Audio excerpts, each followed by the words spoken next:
प्रवास परंपरा न्यास के अध्यक्ष आदरणीय बनवारी जी, हमारे मुख्य अतिथि आदरणीय राजनाथ सिंह जी, विशिष्ट अतिथि और मुख्य वक्ता आदरणीय केसी त्यागी जी, आदरणीय वीरेंद्र सिंह जी, भूपेंद्र मिश्रा जी और मित्र,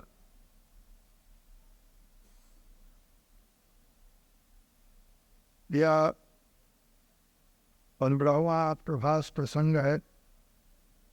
यह प्रभास प्रसंग का आयोजन हम सबके सामूहिक प्रयास का परिणाम, जिसमें प्रभास परंपरा न्यास के ट्रस्टी और नए पुराने साथी जो हम साथ जुड़ते हैं और जुड़े रहते हैं, उन सब लोगों का सहयोग है। एक उपलब्धि का यहाँ मैं उल्लेख जरूर करना चाहूँगा कि प्रभास प्रसंग प्रभास जी के जन्मदिन पर होता है और वह जन्मदिन है 15 जुलाई। लेकिन हमने शुरू में ही ये तय किया कि 15 जुलाई के पहले या 15 जुलाई के आसपास जो पहला रविवार होगा उस पर हम प्रभास प्रसंग करेंगे और ये सिलसिला शुरू से ही चल गया। उनके निधन की तारीख है 5 नवंबर। तो यही बात हमने पूरे तिथि के बारे में भी सोचा और उसका सिलसिला चलाया, तो उसके आसपास ही वो पूरे तिथि हम बुलाते हैं। उपलब्धि मैं इसको मानता हूँ कि ये इसमें निरंतरता बनी हुई और कभी कोई व्यवधान नहीं हुआ। कोरोना काल में भी ये व्यवधान नहीं हुआ। इस बार 2 पुस्तकें छप कर आई हैं जिसका अभी लोकार्पण हुआ। पिछले साल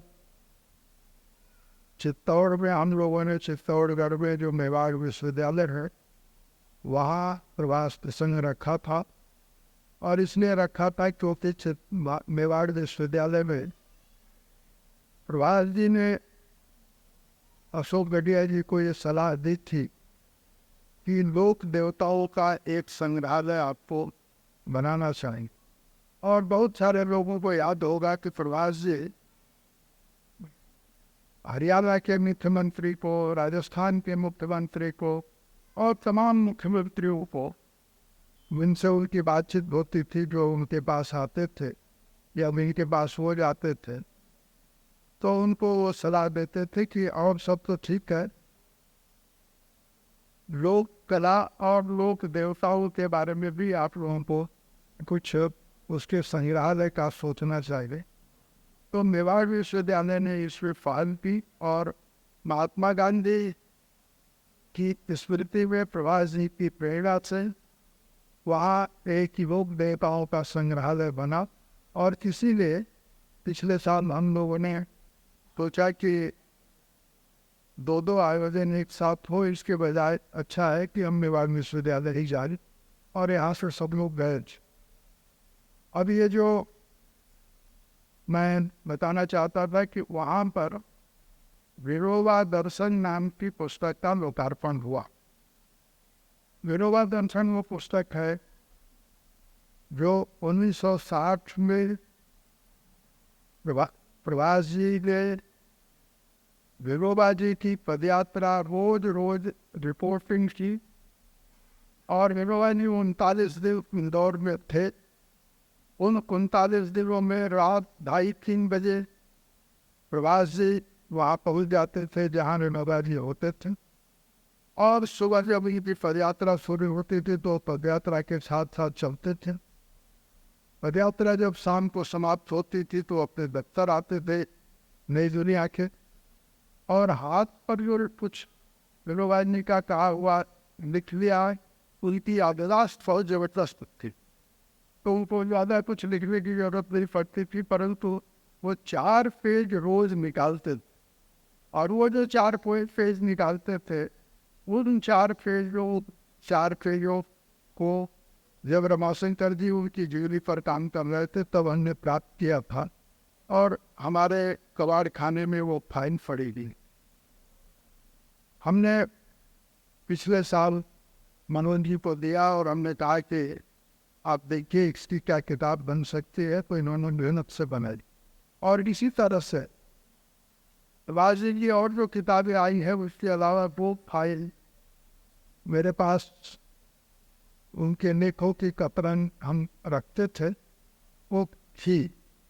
तो मैंने मनोज जी को जब इन्होंने एक किताब बना दी तो मुझे लगा कि मनोज जी को और कष्ट दिया जा सकता, और इनको कहा कि पहले तो आप ये देख लीजिए कि जो किताबें आई हैं उन किताबों में कहीं ये लेख छपे तो नहीं हैं। तो इन्होंने 5-6 महीने पहले तो कंपेयर किया, क्योंकि हिंदू होने का धर्म से लेकर के और तमाम जो 8-9 किताबें हैं उन किताबों को एक एक करके इन्होंने कंपेयर किया, और उसके बाद कहा कि इन 2 फाइलों में ज़्यादातर क्या सभी लेख वे हैं जो अप्रकाशित। तो वे अप्रकाशित लेखों की 2 किताब आज आई है। एक प्रभास जी के ही दिए हुए शीर्षक, उन्होंने अपने बारे में लिखा है, चले थे हरिभजन को ओटन लगे कपास। तो ओटन लगे कपास शीर्षक से एक किताब आई है, और दूसरी है घंटी तो बजनी भी। ये दोनों उनका दिया हुआ शीर्षक है, हमने उसको किताब का शीर्षक बनाया। मैं इन दोनों किताबों के लिए और विनोबा दर्शन के लिए मनोज जी को बहुत बहुत धन्यवाद देता हूँ। और अगर इन्होंने ये काम अपने हाथ में न लिया होता, इतनी मेहनत न की होती, तो ये तीनों किताबें हमको उपलब्ध नहीं होती। तो मैं इनका अभिनंदन करता हूँ इस काम के लिए, और एक लालच भी है कि ऐसे ही आगे भी एक ऐसे काम करते रहें और करेंगे।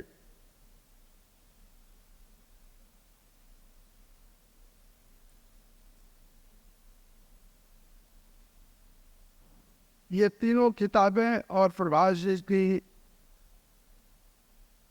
पहले की भी किताबें सभी राजकमल प्रकाशन में छापी है।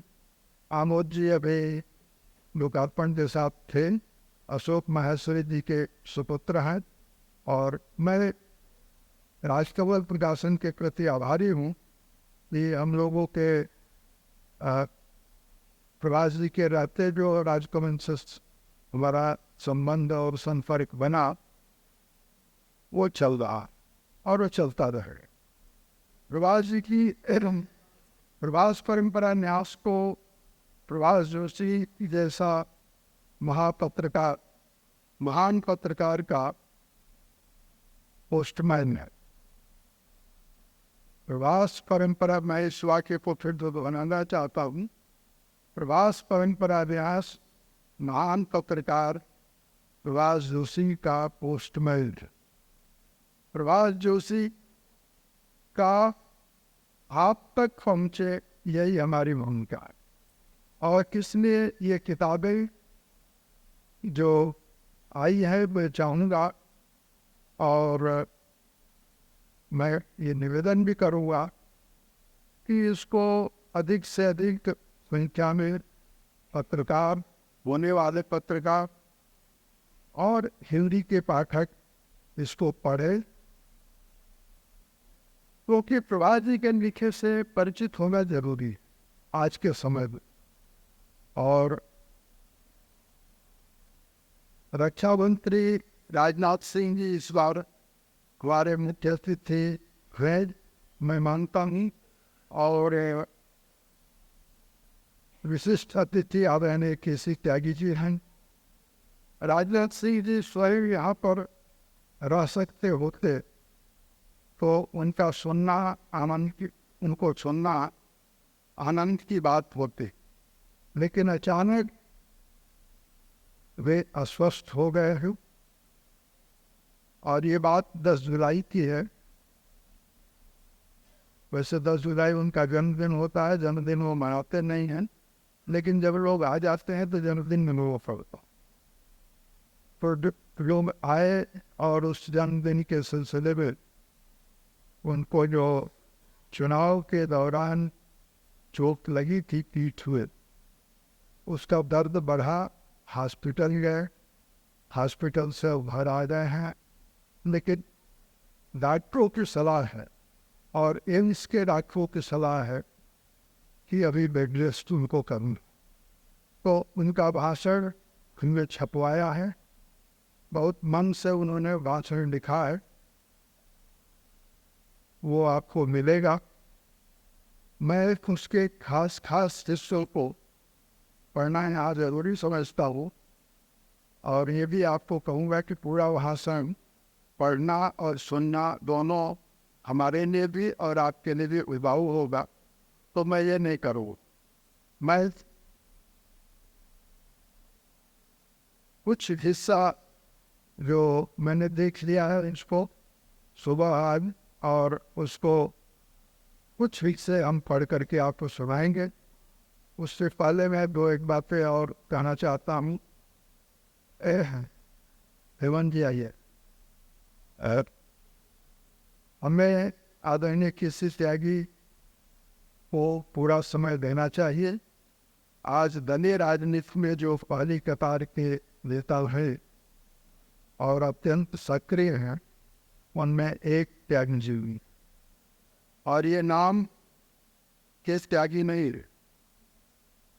केवल नाम से त्यागी नहीं, सचमुच त्यागी में वो पढ़ते हैं। और अगर आप इनके यहाँ जाए तो इनकी लाइनें भी देख करके आप इनके अध्ययन का विस्तार समझ सकते हैं, गहराई भी समझ सकते हैं। तो मैं इतना अपना कहना फर्ज समझता हूँ। और अब रक्षा मंत्री राजनाथ सिंह के भाषण के कुछ हिस्से मैं आपको पढ़ करके सुनाता हूँ।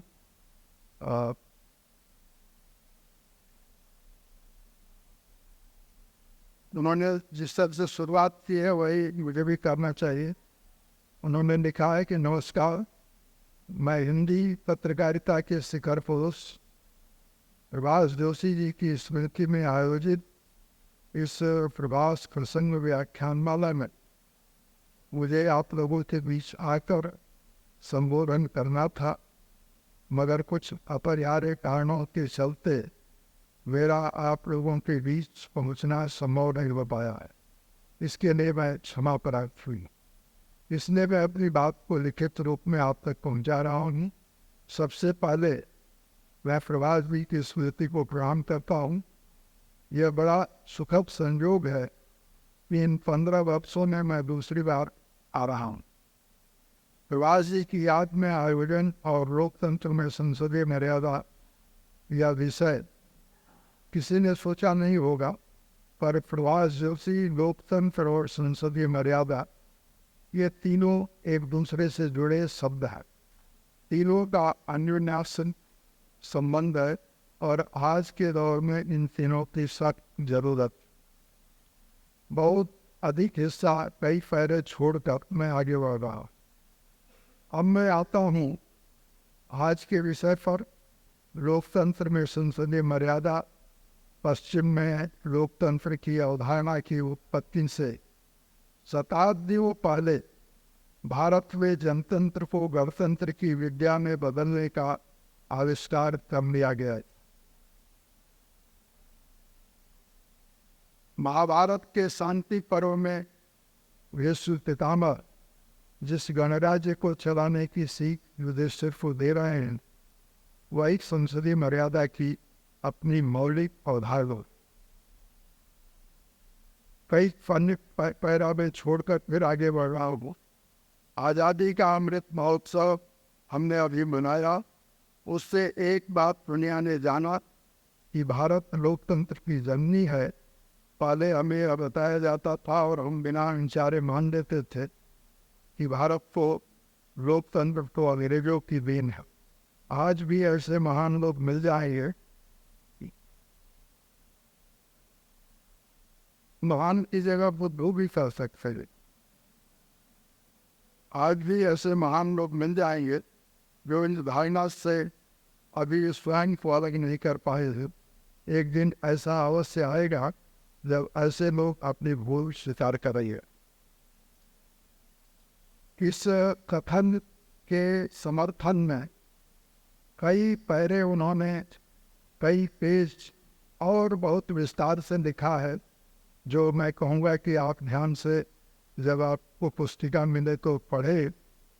और मैं जिसे पढ़ना जरूरी समझता हूँ उस पर आता हूँ। भारत में अपने संविधान में प्रतिनिधि संसदीय शासन प्रणाली अपनाई है। इस तरह हम एक संसदीय लोकतंत्र है। लोकतंत्र में सबसे अधिक महत्व लोगों का। ऐसे लोकतंत्र में हमने माना है कि सामान्य जन में अपने भले बुरे की पहचान है। लोग अपने मालिक हैं, वे अपने विवेक पर प्रतिनिधि चुनते हैं। इस तरह संसदीय लोकतंत्र को सामान्य नागरिक एक स्वरूप देता। संसदीय लोकतंत्र की मैं दो तीन चार पैरे खिन छोड़कर आगे बढ़कर बोल रहा हूँ। संसदीय लोकतंत्र की दो प्रमुख विशेषताएं हैं, स्वतंत्र चर्चा और दूसरा बहुमत से निर्णय। संसद सिर्फ कानून बनाने मात्र के लिए नहीं है, वह संसदीय लोकतंत्र की ऐसी स्थली है जिससे बड़ी उम्मीदें की जाती, उसका ऊंचा स्थान है। संसद गणतंत्र में संवाद का महातीर्थ है। दूसरे अपेक्षा होती है कि वह संवाद की ऐसी परंपराएं विकसित करेगा जिस पर लोग विश्वास करें और कुछ लोगों को यह शक्ति दे कि वे करोड़ों लोगों को चलाने के नियम बना सके। इसलिए संसद की मर्यादा अनूठी है। हर चुनाव के बाद राष्ट्रपति सदन के दोनों सदनों को संबोधित करते हैं। संसद की परिभाषा में राष्ट्रपति, लोकसभा और राज्यसभा सम्मिलित। राष्ट्रपति संसद के सदनों की बैठक बुलाते। सदन एक नियम, परंपरा और मर्यादा से चलता। इन तीनों को संसदीय मर्यादा के गोल घेरे में रखकर देखा जा सकता। अगर पहली लोकसभा में इस 18वें लोकसभा के पहले अधिवेशन तक का हम विहंगावलोकन करें तो जहाँ कुछ रोचक प्रेरक प्रसंग उपस्थित होते हैं, वही कुछ ऐसे प्रसंग भी हैं जो प्रश्न चिन्ह बनकर हमारे सामने प्रकट होते। राजनाथ सिंह जी ने पहली लोकसभा से लेकर और अब तक की के अनेक रोचक प्रसंगों और व्यक्तित्वों का उल्लेख किया है। मैं उसको छोड़कर और जो अंश मुझे लगता है कि पढ़ाई जाना चाहिए वो मैं पढ़ रहा हूँ। जहाँ से लोकतंत्र चलता है वो संसद है। संसद की छवि उसके सांसदों से बनती है और बिगड़ती भी है। इतना बरताने से बात पूरी नहीं होती। सांसदों का संसद में व्यवहार, जन समस्याओं के प्रति उनका रवैया, उनकी जीवन शैली, श्रेष्ठ सांसदों की परंपराओं पर चलने के बारे में उनका कार्य व्यवहार आज से संसदीय मर्यादा का एक गोल घेरा बनता है। संसद की कार्रवाई के सीधे विसारण में अब हर किसी को यह देखने और जांचने का अवसर उपलब्ध करा दिया है कि उसके प्रतिनिधि अपने सदन में क्या कर रहे हैं। उन्होंने लिखा है कि मेरी नज़र में अगर हम गणराज्यों की परंपरा को देखें तो संसद को जिस सबसे बड़ी मर्यादा से बांधा गया है वह है सुनने की क्षमता। सुनना और समझते हुए सुनना, पूर्ण मानवीय क्रिया। दूसरी मर्यादा है कहने की मर्यादा। जब सुनने की मर्यादा है तो कहने वाला कुछ भी कैसे कह सकता। पुरानी ग्रीक रोमन सेनेट में अभूतपूर्व बातें होती थी। मैं इस हिस्से को और छोड़कर आगे बढ़ रहा हूँ। संसद में कहने की मर्यादा वाइन से नहीं है। मैं अक्सर संसद की नियमावली पढ़कर चकित होता हूँ। यह कब, कैसे और किसके दिमाग में आया होगा कि जो मामला अदालत में है उस पर बात नहीं होगी। यानी संसद सर्वशक्तिमान है, पर उसे न्याय की व्यवस्था को प्रभावित करने वाले सवाल वही करने चाहिए। मैं समझता हूँ कि तीसरी बड़ी संसदीय मर्यादा है सहमति। तमाम असहमतियों के बाद निर्णय की सहमति संख्या बल निर्णायक है, पर इतिहास उन सभी विरोधों को दर्ज करता है जो समय की कसौटी पर कसे जाएंगे। मेरी नज़र में संसद राज्य व्यवस्था के सुचारू संचालन की पाठशाला है। उसे विश्वविद्यालय भी कह सकते हैं, विद्यापीठ भी नाम दे सकते हैं। हमारी संसद का निरंतर विकास हुआ है, लेकिन संसदीय मर्यादाओं की कसौटी पर अनेक प्रश्न हैं जो एक प्रश्न बनते जा रहे हैं। उपलब्धि यह है कि संसद में प्रतिनिधित्व का विस्तार हुआ है। हर वर्ग, समुदाय, जाति, पेशे, पंथ, अमीर, गरीब, सबका प्रतिनिधित्व बढ़ा है। एक अर्थ में आज संसद डॉक्टर भीमराव अंबेडकर की उस आशंका का समाधान देती है जिसमें उन्होंने कहा था कि हमें राजनीतिक लोकतंत्र की स्थापना से ही संतोष नहीं करना चाहिए और सामाजिक लोकतंत्र के लिए प्रयास करते रहना चाहिए।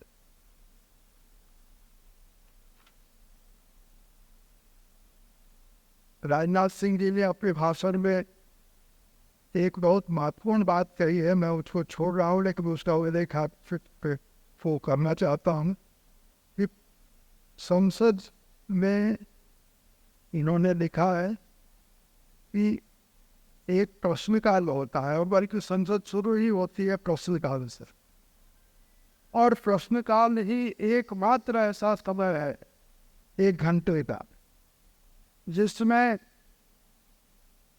एक तरफ जनप्रतिनिधि होते हैं और दूसरी तरफ सरकार होती है। पक्ष और विपक्ष, सत्ता और विपक्ष का भेद अगर संसद में कभी मिट जाता है तो वो प्रश्नकाल।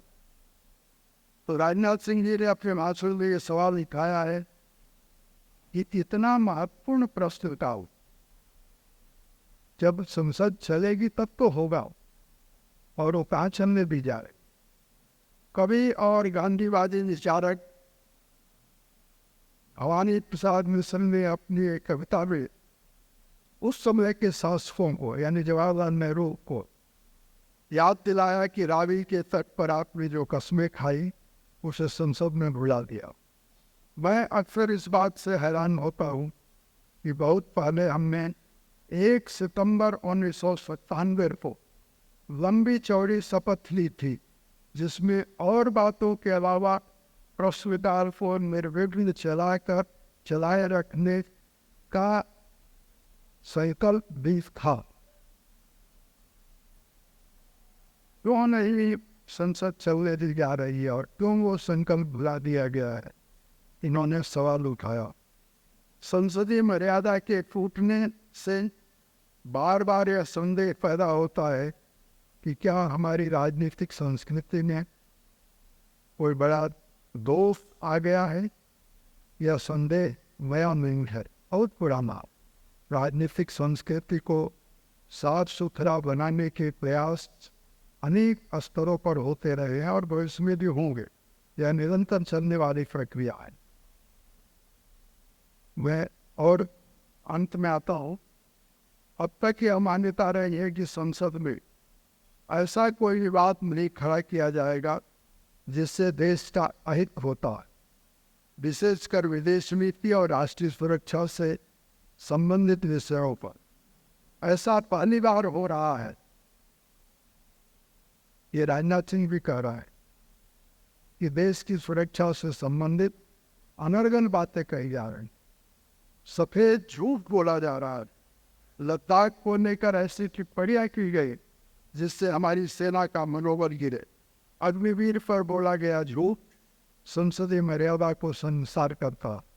अग्निवीर के बारे में गंभीर बहस हो, मैं उसका स्वागत करूंगा, लेकिन बिना जाने समझे प्रधानमंत्री ही नहीं सेना को भी कटघरे में खड़ा करना बहुत अनुचित है। ऐसा नहीं लगना चाहिए कि हमारे कुछ विपक्षी नेता विदेशी शक्तियों के हाथ में खेल रहे हैं। ऐसा पहली बार हो रहा है कि विपक्ष के नेता ने ऐसी तथ्यहीन और अशोभनीय बातें कही कि उनके भाषण के कुछ अंश को लोकसभा अध्यक्ष के आगे से निकालना पड़ा।